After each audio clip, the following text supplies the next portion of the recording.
한 주를 정리해 보도록 하겠습니다. 매주 금요일 주간 마감에 박현상 부장과 함께합니다. 자, 부장님 이번 주 굉장히 좀 힘들지 않았습니까? 그래도 다행인 거는 월요일 급락과 함께 코스닥을 비롯해서 지수가 오늘까지 반등이 나오고는 있습니다. 정말 이번 주 고생 많이 하셨습니다. 우리 투자자분들. 네, 화수 맞아요. 목금이 이렇게 올릴 거라고 어느 방송, 어느 전문가, 어느 투자자가 얘기했겠습니까? 화요일에 오르고 사실 수요일에 장이 또 쉰다. 빠질까 봐 예. 무서웠잖아요. 네, 수요일 날 가니까 목요일 날은 만기일이니까 빠진다. 맞아요. 오늘은 만기일 다음에 빠진다는데 또 오르고 있어요. 시장이 이렇습니다.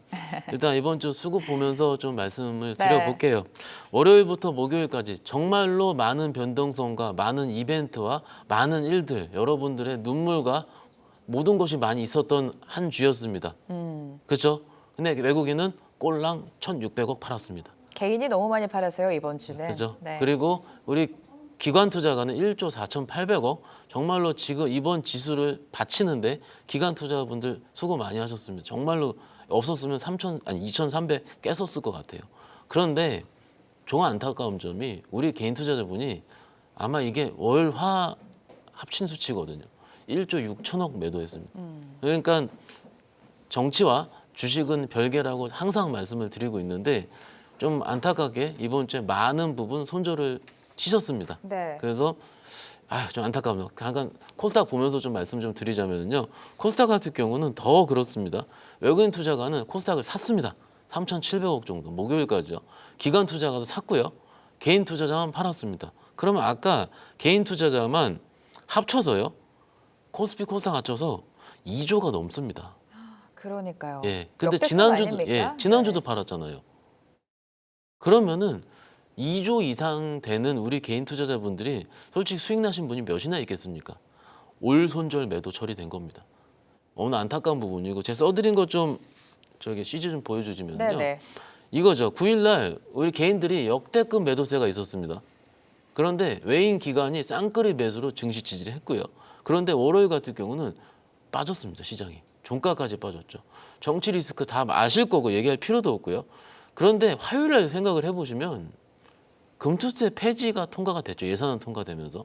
그런데 여기서 잘 모르실 텐데 여기에 가상자산 유예도 됐고요. 네. 그런데 배당주 분리과세는 통과가 안 됐습니다.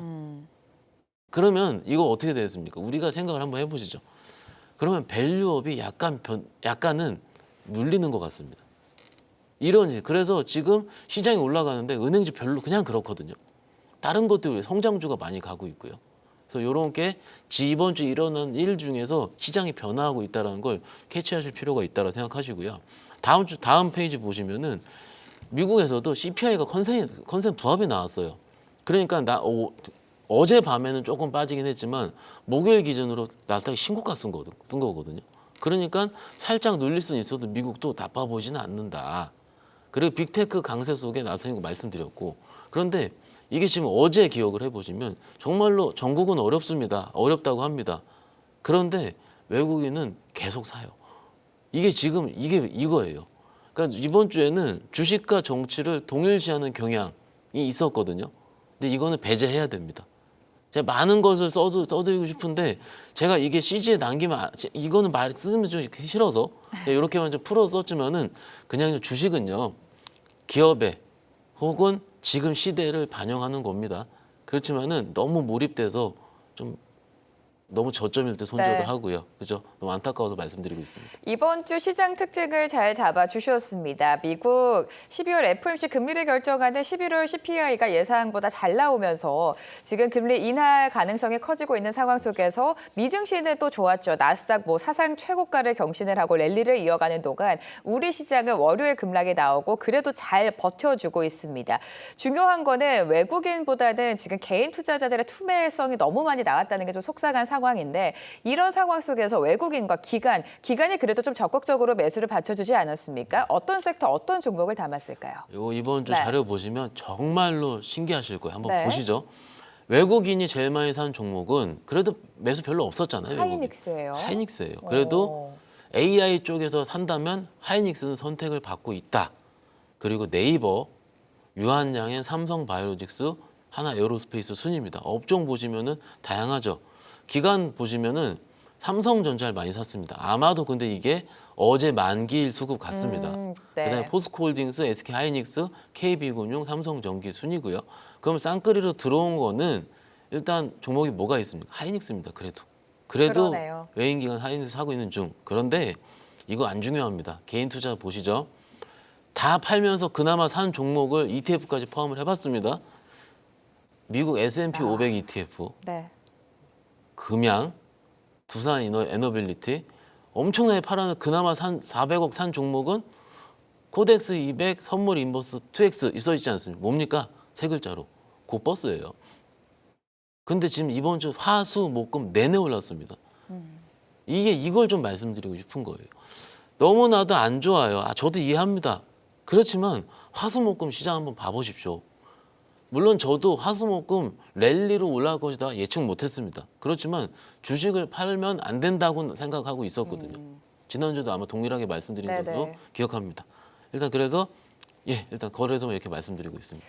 거래소 외국인과 기관의 선택을 동시에 받은 거는 그래도 SK하이닉스가 됐습니다. 규모가 크지는 않습니다만 하이닉스 그리고 기관 투자자는 삼성전자의 매수가 들어왔었는데 코스닥 시장도 보도록 하겠습니다. 코스닥은 흐름이 어땠습니까? 일단 그래도 네. 나쁘지 않았습니다. 잠깐 보시면은요. 외국인들이 많이 산 종목 펩트론입니다. 펩트로. 어제 많이 올랐죠. 네. 그러니까 외국인들은 성장성이 굉장히 높은 엣지 있는 개별주. 그 다음에 많이 산 게 VT 신고가 보셨죠? 너무 잘 갔죠. 너무 VT. 잘 갔죠. 이렇게 어려움에도 불구하고요. 휴젤이요. 그 다음에 JIP 엔터. 좀 의외인 게 WCP가 오랜만에 들어왔어요. 분리막이요. 2차전 쪽에서도 슬슬 들어오는 것 같습니다. 그 다음에 기관 투자 보시면은 이걸 보고 제가 좀 이따 말씀드릴 텐데 개별주 시장이라는 건데 어쩜 기관 투자 많이 산 종목이 신성 델타테크예요. 네. 뭔지 아시죠? 뭔지 얘기 안 해겠습니다. 시니콘투, 카페24, 에코프로벤 VT. VT는 쌍끌이네요. 이렇게 보실 수 그러네요. 있고요. 개인 투자자분들 보시면 HLB, 안랩, 정치 테마주 건드리고 계십니다. 엔캠, 테크잉, 리가캠바이오. 그러면 뭐냐면 각 투자 주체들이 각자의 생각으로 매매를 하고 있다는 얘기죠. 코스닥 보시면 뭐 교집합이 거의 없지 않습니까? 그러니까 여기서는요. 자세한 전략은 제가 조금 이따 말씀드리겠습니다. 조금 이따 말씀해 주신다, 풀어 주신다라고 언급해 주셨는데 일단은 일정 먼저 확인해 보도록 하겠습니다. 다음 주에도 굵직굵직한 일정이 예정되어 있는데 당연히 12월 FOMC를 봐야겠죠. 그렇죠. 네. 지금 고민인 게 지금 시장이 나쁘지 않거든요. 그런데 다음 주에 허들이 있어요. 허들이. 금리를 봐야 되는데 일단 자료 한번 보십시오. 16일 날 다음 주 월요일 같을 경우는 중국의 산업생산 소매 판매. 왜 그러냐면 저는 이번 주에 반등이 중국이 그래도 부양책을 계속 내줘서 그렇거든요. 정치국 회의, 공작 회의까지. 그죠? 그래서 중국의 산업생산을 좀 봐야 된다.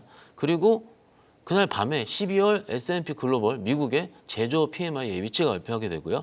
서비스업 PMI도 발표하게 됩니다.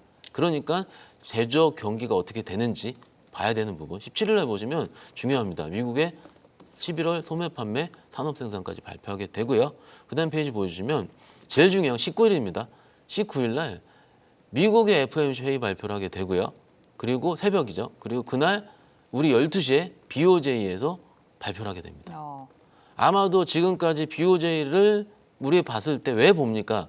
엔달러 환율 봐야 됩니다. 엔달러 환율이 150엔, 140엔, 150엔 사이에서 위로 튀는지 밑으로 튀는지 그럴 때 시장이 빠지는지 안 빠지는지 아마도 개인적으로 생각에는 이번 매크로 금리 이벤트에는 시장이 그렇게 크게 반응할 확률은 적어 보입니다. 이게 느낌이긴 한데 왜냐면 보자인데 왜냐면은 지금 우리가 주말 사이에 너무나도 더 큰 이벤트가 맞아요. 앞두고 있기 때문에 시장에서는 그것을 더 주목할 확률이 높아요. 그래서 만약 시장이 월요일 날 그럴싸하게 옆으로 횡보한다 싶으면은 수요일 날은 수목은 살짝 흔들리되 개별주가 될 가능성은 큽니다. 그리고 20일 보시면은 미국의 선물옵션 동시만기 있습니다. 미국도 드디어 변동성 구간에 들어가는 것 같습니다. 좀 많이 오른 건 다행이긴 한데 여기서 우리가 지금 아까 개인 투자 많이 산 거 보시죠. S&P 500이에요. ETF로. 그런데 미국이 빠진다 이 말씀 드리는 거 아닙니다. 근데 변동성 구간에 들어간 건 맞습니다. 그리고 PC까지 그날 저녁 때 발표를 하기 때문에 매크로 이벤트 잘 보시면 어떨까 싶습니다. 네, 일정까지 짚어주셨고요. 그렇다면 가장 중요한 건 다음 주에 시장을 어떻게 대응하면 좋을지, 어떤 전략을 가지면 좋을지가 될 텐데, 주말 사이에 뭐 정치적인 큰 이벤트 이슈가 좀 있기 때문에 변동성에 시장이 다시 한번 노출될 가능성이 큽니다. 다음 주 어떤 전략 가져갈까요, 부장님? 한번 저도 지금 네. 고민하는 중입니다. 저에 대한 고민의 흔적을 한번 써봤는데 한번 CG 보면서 같이 생각을 해보시죠. 좋습니다. 네. 지수가 반등을 했습니다, 지금. 그런데 그 이후에 시장이 어떻게 될까를 고민하는 거 아닙니까, 지금? 그리고 시장이 빠질지, 오를지. 월요일, 이번 주 월요일 날 개인들의 역대급 매도를 봤을 때 정말로 처절하게 빠졌던 코스닥 작은 주식들이요. 어떻습니까? 굉장히 가벼워졌습니다. 움직임, 화수, 목금, 오늘까지 보십시오. 밑에서 40%, 50% 올라온 종목들이 생기기 시작을 해요. 그런데 그 종목을 사지 못하는, 왜냐하면 굉장히 매매가 얇아요. 그러니까 다 파는 다음에 수급도 얇다는 겁니다. 일단 지금. 그런데 확실한 건 수급들이 굉장히 가벼워졌습니다. 그건 맞아요. 그러면 하락을 하지 않나? 그러면 개별 주장이 될 거냐? 지수가 다시 하향 추세 될 것이냐? 봐야 될 거지 않겠습니까? 다음 주에 확인할 겁니다. 그 다음 페이지 보시면은요. 그런데 아무리 그러더라도 네. 제 생각에는 월요일 같은 변동성은 안 나올 것 같습니다. 같은 이벤트니까요. 그러면은 낙폭 과대주를요 선별을 해야 되는데 저희 같은 직업은 엔터가 좋습니다. 뭐가 좋습니까? 이렇게 얘기를 하잖아요. 근데 여기서 더 중요한 거는요. 여러분들이 많이 봤었던 낙폭 과대주가 돼야 됩니다. 왜냐하면 저희도 다른 종목들을 다 말씀을 못 드리잖아요. 낙폭 과대주들은요 좀 작은 종목들이 많아요. 정시 테마가 있을 수도 있고요.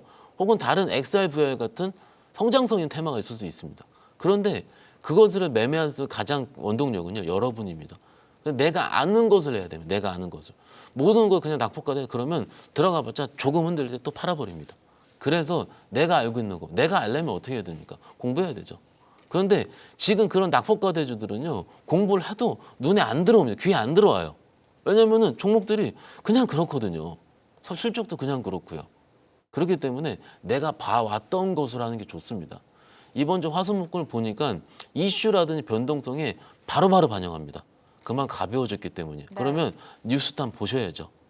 텔레그램 통해 뉴스 막 하는 채널도 있잖아요. 그거 보셔야죠.